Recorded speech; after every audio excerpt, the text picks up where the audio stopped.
I'll Be Home for Christmas, which is part of my TBR for the Holiday Havocathon. And apparently I was pretty much at the end, because it said that I was only halfway done, but I only listened to it read to me for like 2 minutes because the rest was back matter in the book. So it kind of lied to me. But it's this one. This story. It was really good for such a short story.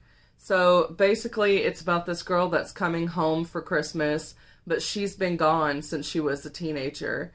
And so her family didn't know if she was dead, alive, anything. And it's literally just her being greeted by her family, and then some reconciliation that happens. So that's all that I can tell you, non-spoilers. I don't have any complaints about it. For a self-contained story, it worked, because I was like, how are they going to do this in such a short period of time? Like, what's going to happen here? But yeah, I really liked it, and I got it for free on Amazon, and that was like a couple of days ago. So it's probably a perma-free story because it is so short. So definitely check that out if you're interested. Now I'm going to give you the spoiler. I'm going to give you the reason why she left home. Are you ready? Okay. Spoil time! So she left home when she was a teenager because she got knocked up. And her dad was basically like, you better not come home pregnant. And so when she got pregnant, she ran off with the boyfriend. And then they wound up losing the baby in an alleyway. So it talks about the miscarriage in an alleyway. So yeah, that's a little bit triggering for, some readers. So I thought I'd point that out.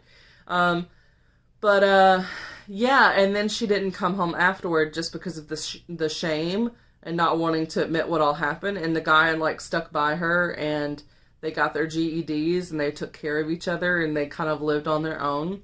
But then he winds up dying, so that's why she comes back home, because now he's gone, and it's just like so many years have passed. She even had a niece that she had never met before, and the sister literally slaps her in the face when she sees her walk in, but she named her daughter after her sister. They never really knew exactly what happened to her. And so I'm like, man, I can't imagine doing that to my family, like just disappearing and not giving them, not even letting them know I was okay. Like, I can't imagine doing that. But also, like, what an excuse. I wasn't expecting it. So yeah, that was a surprise. And then the dad is like, oh no, honey, like, I'm so sorry I made you feel like you couldn't tell me that, or that I wouldn't love you anymore because you had got pregnant. So then he's like sitting at the family table, and he's like, all right, everybody, nobody give her a hard time. I'm just glad to have her back. And it was just kind of like a whole family thing with like, everything's okay now. But just because they understood what happened at that point.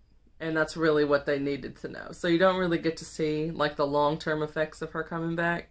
But for such a short story, I think it did a really good job. Like, you're talking about like a 10-page story here. So I had already read 10 pages of it, or I'd read 11 pages of it. And it had it only being, most of this was back matter. So yeah, I read 3 pages of that today to finish it. So I will mark my 3 pages. But anyway, that's what that story is about.